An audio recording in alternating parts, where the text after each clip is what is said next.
Hello everyone, welcome to Kanika's maths classes. आज हम जो टॉपिक ले रहे हैं वो क्लास 10th का है।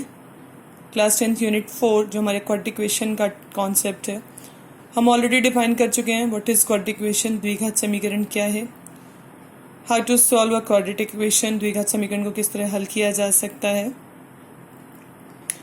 द्विघात समीकरण को हल करने की तीनों विधियों को हम एक्सप्लेन कर चुके हैं ऑलरेडी अपनी प्रीवियस वीडियोज़ में। फर्स्ट हमने जो फैक्टराइजेशन मेथड गुणनखंड विधि डिस्कस की थी। देन हमने पूर्ण वर्ग विधि यानी completing the square method discuss किया था। थर्ड हमने क्वाड्रेटिक रूल द्विघाती सूत्र को एक्सप्लेन किया था कि किस तरह हम इन तीनों विधियों को प्रयोग करते हुए द्विघात समीकरण का हल ज्ञात कर सकते हैं, द्विघात समीकरण का मूल ज्ञात कर सकते हैं। Now it's a time to discuss the nature of roots. मूलों की प्रकृति क्या है, कि किस तरह के मूल होंगे। Let's start with the standard quadratic equation x square plus b x plus c equals to 0। हम एक द्विघात समीकरण x square plus b x plus c equals to 0 के द्विघाती सूत्र क्वाड्रेटिक रूल से उसके जो मूल हैं वो लिख सकते हैं। X equals to minus b plus minus root of b square minus 4ac upon 2a। द्विघाती सूत्र से ये दो मूल होंगे इस द्विघात समीकरण के। ये जो रूट के अंदर लिखा है हमने, इसे हम कहते हैं डिस्क्रिमिनेंट। हिंदी में इसे कहा जाता है विविधकर, बी स्क्वायर माइनस 4ac। इसकी वैल्यू है डी की बी स्क्वायर माइनस 4ac। ध्यान से देखिए, मैंने यहाँ ब्रैकेट में एक लिखा है कि बी स्क्वायर माइनस 4ac जो अंडर रूट में टर्म है वो कभी भी निगेटिव नहीं होनी चाहिए, यानी कि ग्रेटर देन इक्वल टू 0 होना चाहिए। ये हमने अपनी प्रीवियस वीडियो में भी डिस्कशन किया था कि रूट में कभी भी नेगेटिव नहीं पढ़ रहे हैं हम क्लास 10th में। क्या रूट में नेगेटिव टर्म का एग्जिस्टेंस नहीं है? ऐसा हम नहीं कह रहे हैं।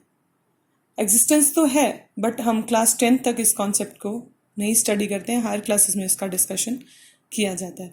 आइए बात करते हैं कि मूल किस प्रकार के होंगे, किस तरह हम बता सकते हैं कि मूल संभव हैं या भिन्न मूल संभव हैं, बराबर वास्तविक मूल संभव है। आइए स्टार्ट करते हैं।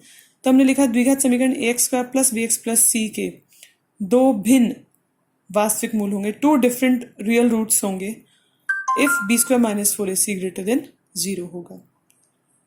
अगर ये टर्म पॉजिटिव है, 0 से बड़ी है, जमा की संख्या है, ऋणात्मक नहीं है, धनात्मक है, तो इस समीकरण के भिन्न वास्तविक मूल होंगे, दो अलग अलग वास्तविक मूल होंगे, दो डिफरेंट रियल रूट्स होंगे।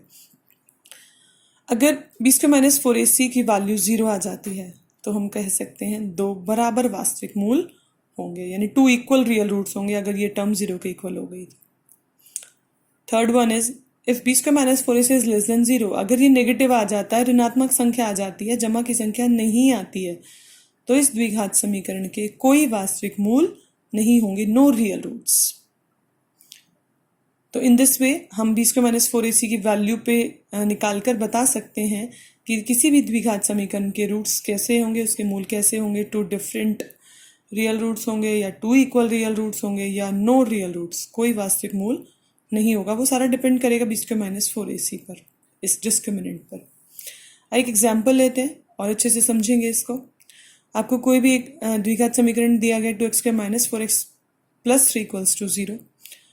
कंपेयर कीजिए इस इक्वेशन को, क्वाड्रेटिक इक्वेशन को स्टैंडर्ड इक्वेशन से, और देन इस डी की वैल्यू फाइंड आउट कीजिए। देन चेक कीजिए कि पॉजिटिव है या 0 है या नेगेटिव है।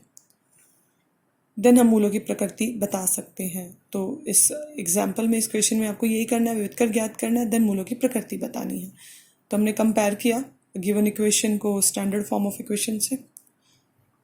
a यानी एक्स स्क्वायर का coefficient 2, b means coefficient of x यानी -4, c मीन्स कांस्टेंट टर्म यानी अचर पद।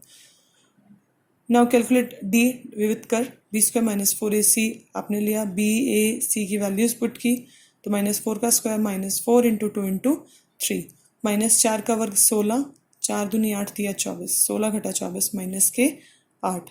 देखिए ये नेगेटिव है, 0 से छोटा है। तो हमारा थर्ड पॉइंट क्या कहता है कि अगर ये 0 से छोटा है तो कोई वास्तविक मूल नहीं होगा, अतः दिए गए समीकरण के कोई वास्तविक मूल संभव नहीं है।